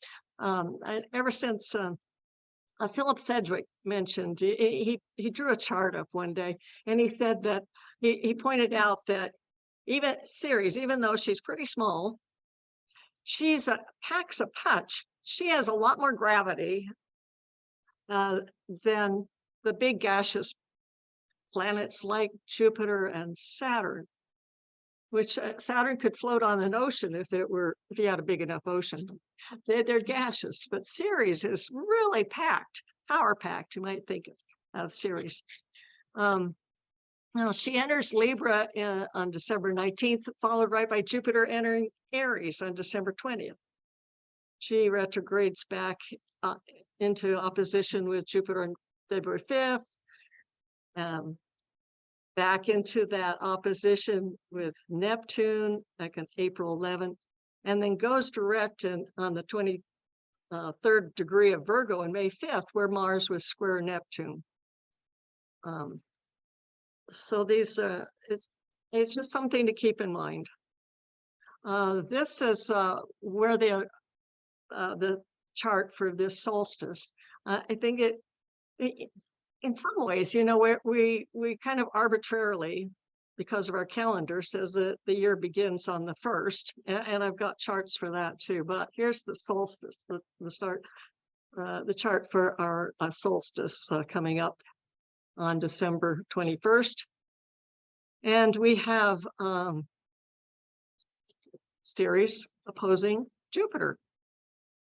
There's Jupiter in Aries and Ceres in Libra. Susie talked a lot about Jupiter going into Aries. Well, we've got another little dwarf planet. And when I think about when they designated Ceres as a dwarf planet, that's when they decided that Pluto didn't deserve full planetary status and demoted Pluto too. Kind of interesting the way that, and these two have been in together in myth for ever since back in the Greek times. They talked Greek and Roman times. There was a story about Ceres, Demeter, and her daughter Persephone. And Persephone was stolen by Pluto and taken to the underworld. And Pluto wouldn't let her out. And so Ceres cast the earth into winter. Said, I'm not letting anything grow again until you bring Persephone back. And she told her brother Jupiter, because Jupiter was her brother, and Pluto was her brother too. But so she said, Jupiter, you started this, and he actually did. He had his hands involved in suggesting that Pluto might, steal that beautiful little daughter of Ceres. But Ceres made a point so strongly that Jupiter decided he better do something, and he asked Pluto, please let Persephone come back to the surface and be with her mother again. And he said, okay, as long as she hasn't eaten anything down here. And of course she ate the 2 pomegranate seeds on her way out. So she was had to go back to the underworld for half the time, and she could be with her mother half the time on Earth, and we could have spring and summer. So I find that it seems very important to me that here at the solstice, we have Ceres in opposition to Jupiter. What's she going to ask him to negotiate this time? And there's so many ways we could look at each of the planets and their role in what's going on. Okay, so I wanted to look at the New Year's chart also. So here we have the New Year's chart that the first minute after midnight in Washington, and we've got Ceres right on the ascendant position Jupiter. So she continues to play an important role in what's going on this year.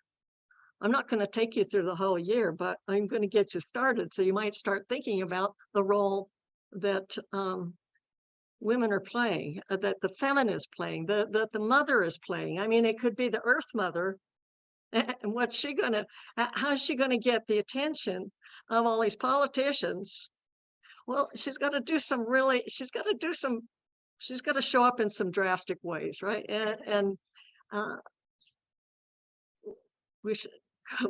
The ring of fire around the Pacific, we've got a few volcanoes going off presently. I mean, the one in Hawaii, Mauna Loa, hadn't gone off in 43 years. There's another one going off I just heard about. Anybody know which one that one is? There's another volcano going off in the Ring of Fire. And then there was, of course, the earthquakes down in Jakarta. There's a lot of shaking going on, and you wonder what Mother Earth has got in store, to bring home the fact that she hasn't been treated very well, and she's given these politicians a little bit of incentive to start doing something, thinking about it. They're thinking about it, but there's still a lot of feet dragging, and there's a lot because of that. Touching that square off back with the Pluto-Neptune square, and I'll show you where it came up on the U.S. chart. There was a lot of there's a lot of bifurcation with that Mars-Neptune on top of the U.S. chart, and people disagreeing a whole lot. They just disagree. Nobody sees eye to eye. So it might take a lot of it might take Ceres just really getting involved on the Earth level. And of course, we can think about mothers and children and what's going on with the politicians wrangling over what to do with the border situation too. I'm going to bring in Pallas Athena. Cayelin made me aware of where Pallas Athena is, and I'm sorry that your friend just isn't still here because she was talking about, but and Sheridan Semple on your Morgan. Oh, Morgan, and you did that. Okay, Cayelin was talking about this, another person on a webinar, Okay, so Pallas Athena opposes Pluto right now. Pallas Athena is that warrior goddess that came out of Jupiter's head, fully dressed in armor. Pallas Athena is that goddess that can, you know, like that song, I can do anything better than you can. You remember that song? She's that kind of energy. She's known for intelligence and bravery. She opposes Pluto in 26 degrees Cancer, Capricorn, starting in November 29. Then January 1st, Venus conjunct Pluto, both broadly in opposition to Pallas. And again, Pallas opposes Pluto at that first degree of Leo Aquarius. I mean, there's that Pluto entering Aquarius is beset with all kinds of these other planets saying, hey, and then Pallas conjunct the moon, square Jupiter, Venus, Chiron. That one's a really beautiful chart too.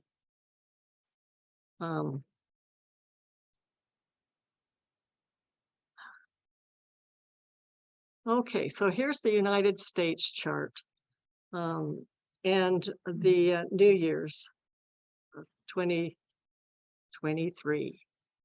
We can see that that series opposition is the series opposition from Libra. The outer wheel is the where the planets are on January 1st, the inner wheel, the United States chart. But here on the first, with Ceres on the ascendant, I'm sorry, I think it's very touchy. With Ceres on the ascendant of the New Year's chart, it's also on the midheaven of the United States chart, and it opposes Jupiter on the IC. I'd say that it might be significant that Jupiter is being opposed by Ceres this year in the US. And then we can also look at Pallas up there, Pallas opposing the combination of Venus, Pluto, right on the US Pluto. Some feminine energy, and I'm not talking about feminine just as women, but men have the feminine energy in them too. But it's showing that we're more likely maybe to start paying attention to that feminine energy. It wants to get noticed. Here on the lines, here a couple of maps I'm going to show you. This is for New Year's 2023. And what I thought was interesting was the Jupiter Ceres lines crossing right there at Atlanta, Georgia. I don't know what's going to happen in Atlanta, Georgia. Has anybody heard anything about what's happening at Atlanta, Georgia? But that's an interesting that they're happening there. I'm sure that something will come up in the news in the new year. Gail, what about the runoff? Say what? Yeah, well, that's true. That is big. Georgia is making some really coming to the attention of the US as a whole. Now, these lines here are pretty interesting too. Now, this is the a paran. This is the line. A paran is takes that latitude where these two bodies are intersecting, and it carries it around the world. So you can see where that energy of Ceres and Jupiter meeting are felt in this latitude. Now, I think it's interesting that also that we have this other, that Pallas and Chiron, there you don't see them intersecting on any place on the continent. They are connecting over here in the ocean, but that paran runs through here. So the border where we're having such issues is right in between these two parans. I find that interesting. If I'd left Mars in this chart, Mars at New Year's does run right down through here. I wanted to try and clean up the map for simplicity purposes, and you can see that those issues about the families, about the women, about the wounding that has happened in the U.S. I mean, this Chiron in our Aries is where Chiron was in Aries when the U.S. was born. And it's having to deal with some of the things that the wounds that have occurred as a result of the colonization of this country and making borders and whatnot. So we have a lot of things to deal with. So and that's why I think that Ceres opposition Jupiter is going to be a lot about the negotiation of these politicians in Congress trying to work out something to do, some way to deal with this border, where we have so many people coming up needing a new home, children and mothers and children and families and whatnot.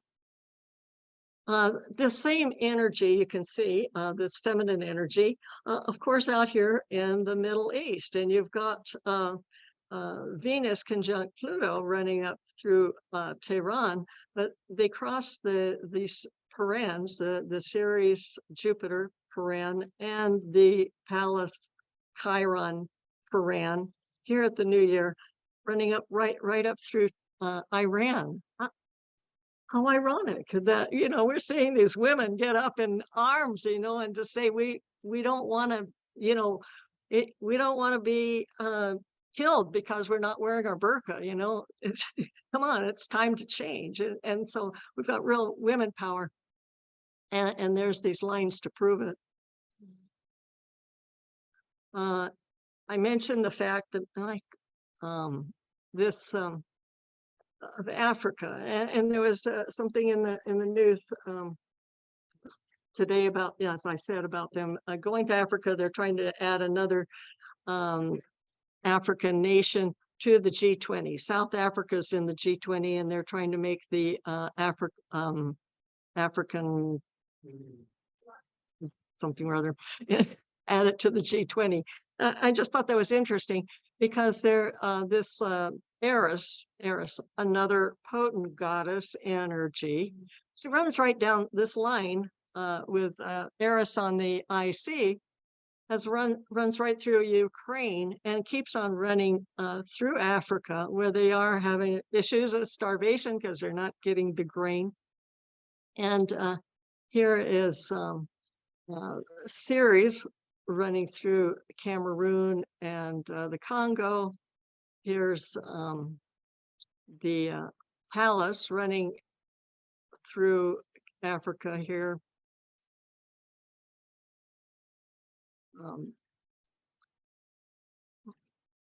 One of the Mercury on the New Year's chart was square Eris, and so I left Mercury and Eris in these maps because they're also playing a part. Mercury is squaring off with Eris. Eris is that kind of a radical energy. You better invite her to the party, or she's going to make a real stink. And so I think Mercury is trying to, again, be the negotiator. Mercury and Capricorn trying to negotiate with Eris. We'll see how successful that is. And there's the map of China. And again, we can see those parans running through there. But here is Pallas running right through here, meeting Ceres right there in one of these Chen, I don't know how to pronounce it, but she's meeting it in China. And since this, you might think of this chart in relation to the U.S. and go back and think about that, the Ceres Jupiter opposition on the U.S. chart of the midheaven and nadir. we can look at where that Aries, where the Ceres lines are run. Ceres, here's Ceres on the descendant. Here's Jupiter on the ascendant, but definitely we've got some of that similar energy that the US is having to deal with China. Again, there's a lot of things you don't hear about when in just the sound bites in the news, but again, there's issues with grain, issues of importing or exporting or allowing our grain products to go over there. There's issues with the pesticides, with chemicals. We've got issues with China, of course, and supplying the things that we need. Yeah, Ceres has a lot to do with nurturing. What is nurturing us? What is nurturing you? And we can think about what is how we are nurturing, being nurtured by, where we look at those lines that Ceres is running through. Here's the March equinox, and Ceres is playing a role again. She's opposing the sun as the sun goes into Aries. We've also got Jupiter to Eris. Eris has been square Pluto for a long time, or Pluto's been square Eris for a long time. Eric Coppolino talked about Eris. Eris has been in Aries since the early 20s, and having a lot to do with this. It's been since Eris has been in Aries that we have become so there's so much tech, so much. It started with radar and electricity, the whole country being electrified, and we've seen a huge change from 1920 till now. And Eris, you can think of Eris as being there for the whole innovation of all this technology. Here we see at March equinox, Saturn has just gone into Pisces. And it's way touchy, this. Yes, I can't make the clicker work. It doesn't work for me. I'm sorry. Well, maybe it does. Now it's working. I wanted to show the line. I was just trying to point out the positions of the planets, and not that's why the click. Anyway, I could say something about this Mars and Gemini.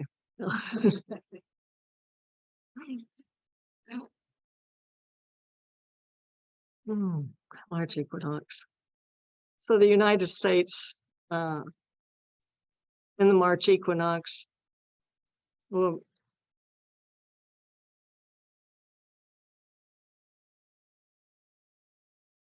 again, the Ceres is still on the midheaven of the US chart. Pallas is pretty close to the sun.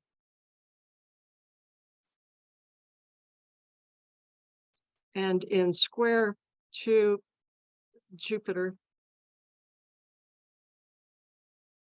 which is very close to the Chiron. This is the March equinox. Again, we're seeing a lot of that feminine energy running through running through the Middle East. We see Ceres there, the line running through Iran.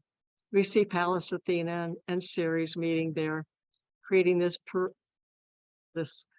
being quite meaningful on this latitude that includes Chiron. That's just a quick look at Joe Biden. Why not? New Year's 2023. Okay.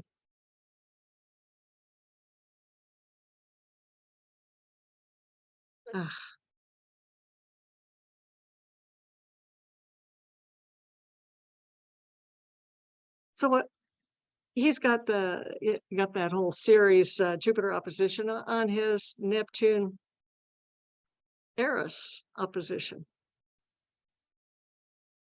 He's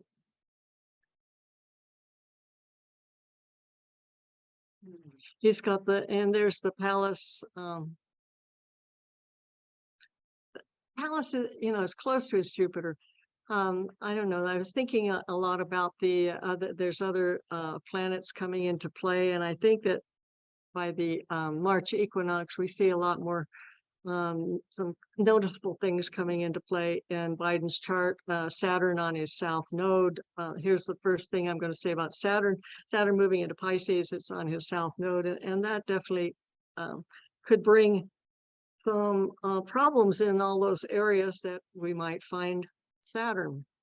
But things coming from the past, something that's coming from the past that's not going to be so he's not going to like all that much, perhaps, and there is a lot of talk about the Hunter Biden laptop and whatnot. So, and the fourth house is about your children and your home and stuff. So, we might see something happening there because Saturn conjuncts the south node.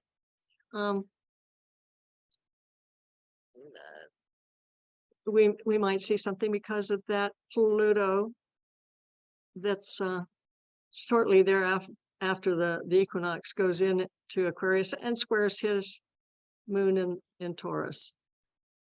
That moon in Taurus could be squared by Pluto. That could be some kind of reckoning. I mean, that could be difficult. Let's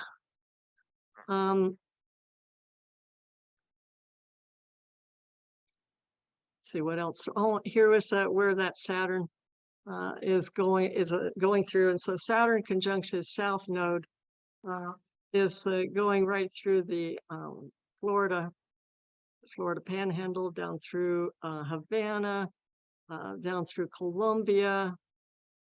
So some old issues might be coming up to that are needing to be dealt with. And here on this map again, you can see the Ceres and the Pallas Athena. So there's a lot of we've got to think about all this goddess energy, and it's bound to have a power packed, a lot of power packed into it coming up this new year, this new year, and to be aware of it. These energies that are symbolized by these little, not so little when you think of their power. When you think of the power of the feminine, when they get together. I mean, just look at how many are coalescing around the abortion issue. Look at the ones that got this, that are, okay, so the Supreme Court, the old white men, that old paradigm, the patriarchy, saying, no, we don't want, you can't have abortions, and the worry about same-sex marriage and all that, and people really rising up to say that no, that's not going to happen here in this country. We're gonna protect people's right to worship as they choose, to marry as they choose, and women's right to have a say over their own bodies. So would be a lot going on with the feminine power. Now, one last slide talking about those eclipses. Well, this combines the solar eclipse at the end of 2023 with the one that's coming up in 24. So, and they go right across the country, meeting in a couple of places that are really potent, power-packed energy, crossing along. There's a fault line. There's a fault line that goes right beneath this point. There's a lot going here in Texas.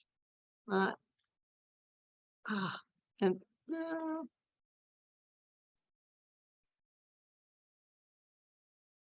there's I just, and when we think of that worry over the around the Oregon coast, there is always the potential that there could be an earthquake and tsunami there kind of thing there that's happened before. But these solar eclipses are power packed. I know because the one that's happening this coming year on my birthday happened in 2004. And I got to tell you, they don't always come to fruition within the 6 months before that next eclipse. You know, those eclipses, if they land on a special place in your chart, it takes some years to come to fruition. And so I think of, you know, along with Saturn, you know, I was thinking of Saturn, what to talk about Saturn and Pisces, you know, and I think of the consequences, you know, and when another planet comes along and triggers the eclipse point, and it might take it a while, it takes Saturn quite a while to get to my eclipse point on my, but I've seen some powerful activation of eclipses. There was an eclipse in February back in 2008, and I was trying to put up this tent. I was trying to make this space for the shamanic astrology mystery school to have classes. I think Jill might remember that story, but we were trying to pushed for time. The guy that had all the equipment and was helping with this, he had a date to get some surgery done. So we kind of pushed it, made it happen, put that tent up, erected it, put that center post. It was a big old army canvas tent, and we were just trying to play with this idea of creating a space. And we got that erected on that day of that eclipse. Well, that was in February. Well, come along July 4th, Mars hit that eclipse point, and the storm came from the east. I was alone at the house, but this storm came from the east. It rolled in big clouds, and it landed on my place with such ferocity. It took that tent and it tore it to little pieces and bent the big iron hole in it that was at the center of that tent. Took a roof off another shed. I mean, okay, you know, I think these are really potent places where these eclipses are. And, you know, I'm not talking about doom and gloom. I'm talking about, this is interesting. It's very interesting what happens, you know, and, you know, with Jupiter, it's nice to prepare for transits of Jupiter. If you've got Jupiter, if you've got important planets, and Jupiter's going to come up to a conjunction with those planets this year, or a trine to them. Trines are nice too. Then prepare for it. Do some visualization. Think about what you want to have happen under that. Because Jupiter is the greater benefic, and it bestows blessings upon us, but it travels pretty quickly. Like Susie said, it goes zippity dip through Aries, and you got to prepare for it. And think about what you want to create when Jupiter gets to that point in your chart and transits that important planet in your chart, or trines it. And, I could tell you more stories, but I think we're probably done. And I think it's time to wrap this up and say thank you very much for coming and allowing us to share.